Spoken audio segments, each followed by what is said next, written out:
Welcome back once again to the Bird Room. I'm Shane from Direct Bird Products. Most of you obviously know who I am, but that is for the new subscribers to the channel, and thanks for subscribing if you are a new subscriber.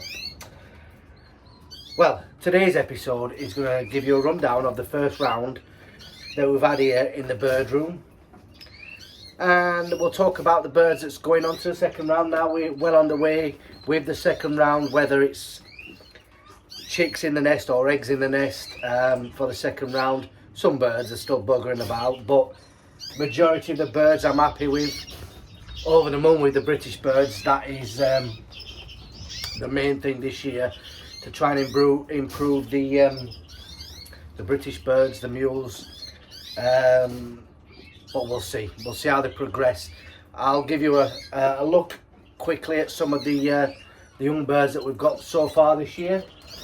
So hopefully you'll find something interesting, and you will like what we're putting out there. So far as the first round, most things have gone as they should have done. There's the hybrids, for instance, that have done absolutely bugger all, to a point where I've almost given up with them. The mule side of things are doing really well. We've got plenty of mules, linnet mules, a couple of golden mules, and greenfinches. We've got plenty of greenfinches, redpolls as well. The Fifes have done what the Fifes do. The English cinnamons have done what the English cinnamons have done. Well on the way now. We've got a couple up here going on the second round. We've got to pare down the bottom, which is on the second round, which have hatched. Yeah, everything's going well. So cage number 1, dead in shell this time round. What can you do? It happens. Let them go over slightly. What I think, I candled them, they was fine. I even bobbed them, they was fine. They never made it out of the shell. When it came to it, and I broke them open, they actually tried to chip out, and the shells were just too hard.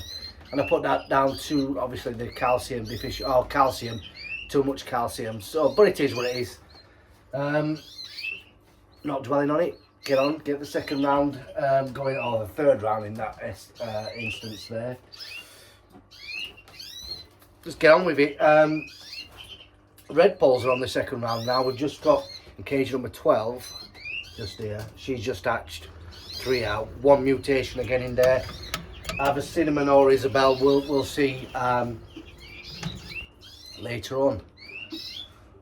Mules on the second round, they're due out. Mules in there due out. So we've got plenty of mules coming around. Mules in the bottom due out.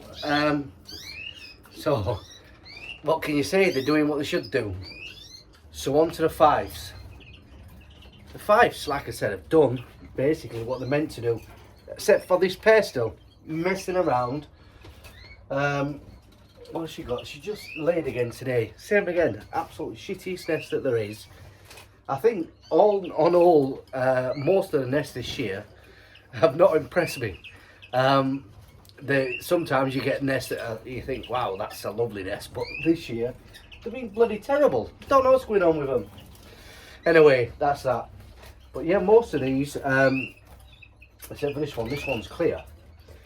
Obviously missed the cockbird or too tired or whatever reason. No, I'm not making no excuses. It is what it is. This one's just gone down. She's on the second round. Raiding away over that side. This end is building up now, ready to go. And the end down here, you can't really see her. She's on chicks now, so yeah, it's doing all right. I can't complain. And the good thing about them, the family that we've created around them, whether it be the buff cock or the yellow hen, I've gone over the representative counterparts, the yellow hens and the buff hens, 10% or whatever. So I know for next year they're all going to have that family connection together. Moving forward with them, that's the only way to do it. Keeping your best cock, yellow buff cock, and yellow and buff cock, your best yellow hens, and then that obviously moving forward with that. The Cinnamon over there feeding the young ones now. Got actually a white over there from cage number, is it 20 odd, 25, 26. She only had one egg that were full, so popped it in with the cinnamons that was in there doing a good job. Over cage below that we do have a fawn in the nest. I'm not going to show you them because they are feeding them. I don't want to disturb them. Unfortunately, it is what it is with the birds. Bird breeders will know that the less you mess with birds, the better they are. So that's a quick rundown on the Fifes. The Fifes are doing the Fife job. So I will show you more in depth when we've got ones ready for training, or I'll try and show you the odd one now which I've singled out and stuff like that. But as it is now, the youngins, you can't tell what's good or what's bad in the nest, so what's the point in me showing them yet? So now down to the flights. So this is flight number 4, as you all know. I'm being quiet because these are there's chicks in this nest here. There's chicks in this nest here, and the hen in the back that had the yellow has just gone down again, and the youngers have left the nest, so they're still in there. Last thing I want to do is disturb them. We've got these chicks up here I rung yesterday, and this nest just here, she's watching me now. They've only hatched yesterday and today, so don't want to disturb them too much. I'll try and get a shot of them, but if I can, I will. If I can't, sod's law, I can't. It is what it is. All in all, greenfinches in the flights doing what greenfinches do. This greenfinch in this flight is on a nest of 4. I rung them also yesterday, doing a fantastic job, leaving them be. This flight just here, I'll take a picture of it or a shot of it. She is on 4 eggs, due to watch out any day now, so same again. We'll see what happens with them. If you're wondering what this is my moss that I use obviously for the nest material. Some birds use it, some birds don't. So I'm just stood in front of the chaffinches are up there. This is one of the flight cages. This is a new pairing I put together. This greeny hen, if you can see me, that is. This greeny hen, she hatched a couple out but never fed them. I don't know what's going on, but she's making the same again. Rubbish bloody nest. But hopefully she'll feed them this time, because the first round she fed them until I rung them and then just didn't want to sit, so I put them under the canaries, and like I explained before. So hopefully they'll be all right. And then this is a young cock bird as well, so we'll see. In flights 1, she is the first greenfinch that actually went down for us, which was she laid the first egg 25th of March. Got them away. You'll probably see them shortly when I show you a couple of pictures of or shots of the young ones. She have a nest of 2, reared them perfectly fine. Went down for a second round. I never took the cock bird out. I left the young ones in there as well, which I tend to do. I tend to leave the young ones in the flights until they're at least 6 weeks old, if they're not affecting the parents, that is.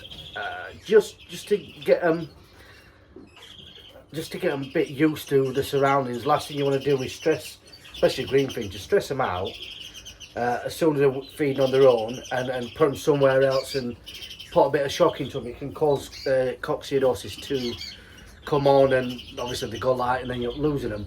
So I do tend to try and leave them if possible, as long as I can.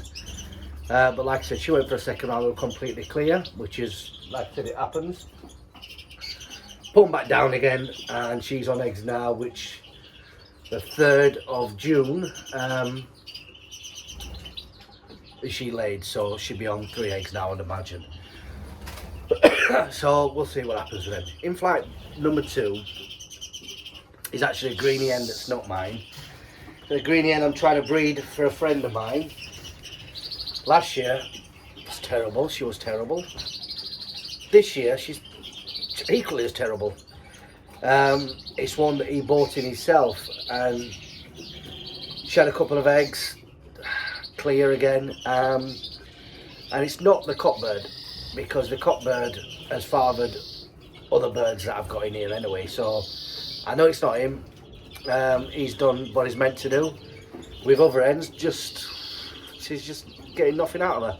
We'll just keep trying. That's part of breeding British birds. For no rhyme or reason, things go to plan or they don't. We've also got in the cage behind us, you probably saw them last time, in the nest. They've left. She's actually building up, so I've seen it start to pick up, but soon enough they'll be not separated off, but I'll be introducing another cockbird in there, just running him in until he's tread and taking him out again, to try and see what happens with him. Hopefully we'll get some out of her, because she was my best current year hen from last year. So, and if you remember back, what I said to you, the first round that she had was clear to the best cock we've got in the room. But I put the current year cock in there, filled the eggs. Job's are good, and so slowly how it happens. So quickly, just running on to the Redpolls. I've explained cage number 12, and you've got some just hatched. Oh, my bloody hay fever's terrible lately. Don't know how everyone else's are, but bloody terrible. The other cage as well, which you'll see here, has just hatched some as well. So same again. They all just getting, and I'm repeating myself again, just soak seed. They seem to bring the young ones up on it, and the young ones are fine. So there's no deficiency there. One thing I did find in the past when I used to use mealworms, I was getting cocks that was chasing the hens too much, and over-conditioned, if you like, and overstimulated, and I'd put that down to the live food. So that's probably why I cut it back years ago, but it's just something that you might want to consider if your cockbirds are thrashing your hens and chasing them about. Just cut a little thing back on the conditioning side to try and give the hens a chance to settle down and go to nest naturally without them chasing them off every 5 minutes, trying to get them to go back down again and again and again. You get a message anyway. Right, so that is from the first round. Moving on to the second round, which we are at now. I've changed a few things around. Like I said, the hybrid pairs, I've sort of given up on them. I've left them paired up, but in the other bird room, and I'm using the space to my advantage for the young ones, which is housing over here, which I'll show you. A couple of Redpolls and a couple of Fifes, and a couple of cages full of Fifes in here as well. Don't tend to do this usually.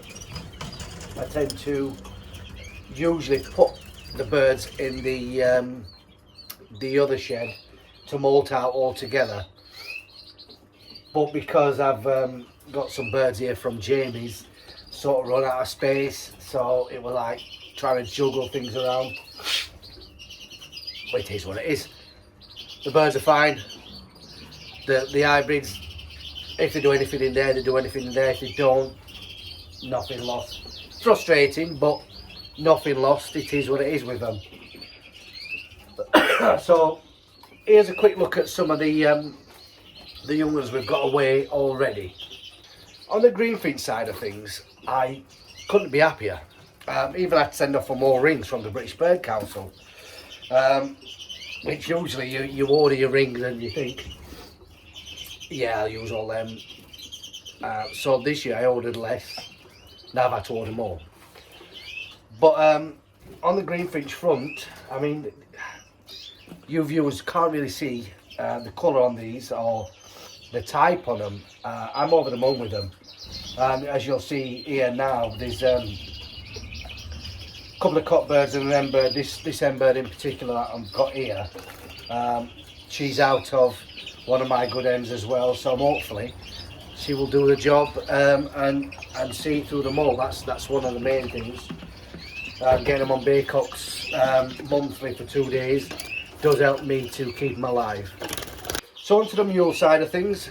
Here is a linnet mule, and I'll tell you one thing I've noticed this year. They're a lot steadier. Anyone who knows anything about mules and hybrids, the linnets themselves and the hybrids and the mules that they breed tend to be a bit flighty. I've bred a few already, and like I said, some's coming off in the second round. But I'm really happy with them yet again. It's a really nice yellow bird compared, you can see it already. It's so dark compared to the others, as you will see here. One thing about these ones, these are a lot bigger, but then again they are a couple of weeks ahead of each other, so the bigger ones, as you can see, are bigger and they're older. So the mealy Redpolls, like I said, we've got a few away. I'd send off for more sea rings for them as well, because I didn't expect them to do as well as what they have. Well, some of them are still playing silly buggers, as I've mentioned. But happy with them so far. I can't make judgment on them. They're in nest feather, and we will see how they turn out. And hopefully we'll get some on the show bench. You never know.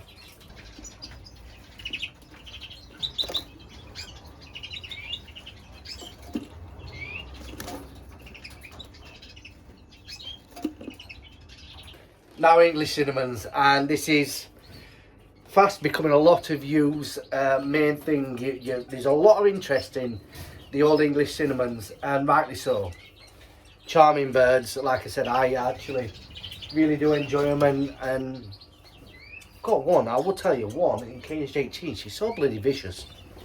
She almost eats your hand off. You're trying to get into the nest to have a look at the young, and she'll tear your hand off. Terrible. But the young ones, I've got them on caraful now, as I have with the Redpolls and the linnet mules.